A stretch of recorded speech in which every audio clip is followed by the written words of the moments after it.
मेरी लाइफ में तरह तरह की ब्यूटिशियनों से पाला पड़ा है।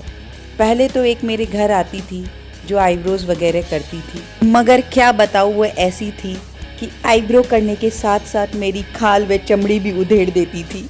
कितनी बार तो मुझे आँख से दिखाई देना बंद हो जाता था क्योंकि आँख में इतने बाल चले जाते थे और मुझे उसे 9-2-11 करना पड़ता। एक ब्यूटिशियन मिली जो वैक्सीन के वैक्स की जगह अपने घर से पेंट उठा लाई और मेरी उस कोमल स्किन पर ऐसा पेंट रगड़ा कि आज तक उस पेंट के निशान मेरी स्किन पर दिखते हैं। तब से मैंने आईब्रो के साथ साथ वैक्सिंग कराना भी छोड़ दिया। एक महान ब्यूटिशियन मिली जिससे मैंने फेशियल कराया। फेशियल कराते कराते मुझे एक अजीब सी स्मेल आई। ऐसा लग रहा था मानो वह डोसे और इडली का घोल मेरे चेहरे पर रगड़ रही हो और वह मेरी स्किन को इस तरह से रगड़ रही थी जैसे घर में कपड़े मोगरी से पीट पीट कर धो रही हो। पैक लगाने के कुछ देर बाद मैं रिलैक्स कर रही थी, तभी अचानक मुझे एहसास हुआ कि मेरे स्किन पर कुछ चिपक गया है। मैंने ये पाया कि वह घोल डोसा के रूप में कन्वर्ट हो गया था और वह शहनाज हुसैन के पैक की जगह डोसे का घोल अपने डब्बे में लेकर आ गई थी। आज तक मेरे चेहरे से उड़द की दाल फूल फूल कर निकलती रहती है। और फिर मुझे मिली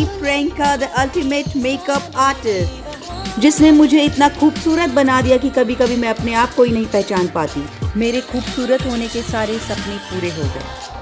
प्रियंका ने ना जाने कितनी actor, actresses, model, super model, business tycoon और ना जाने कितने ऑर्डिनरी लेडीज को एक्स्ट्रा ऑर्डिनरी बना दिया। और उसने अपनी ये ट्रेनिंग ऑस्ट्रेलिया की यूनिवर्सिटी से ली है तथा सोनम कपूर की असिस्टेंट भी रही है। प्रियंका एक ऐसा नाम है जो इनवॉक के नाम से पूरे वेस्ट बंगाल में छा गया है। कहा जाता है कि एक आदमी की सफलता के पीछे एक औरत का हाथ होता है, लेकिन उसके पति अर्नब ने प्रियंका को 9 लाख का हार समझा और उसे अच्छे से तराशा। और साथियों, वे दिन दूर नहीं जिस दिन वे आकाश की बुलंदियों को चूमेंगे। मेरी व पूरे परिवार की शुभकामनाएं उनके साथ है।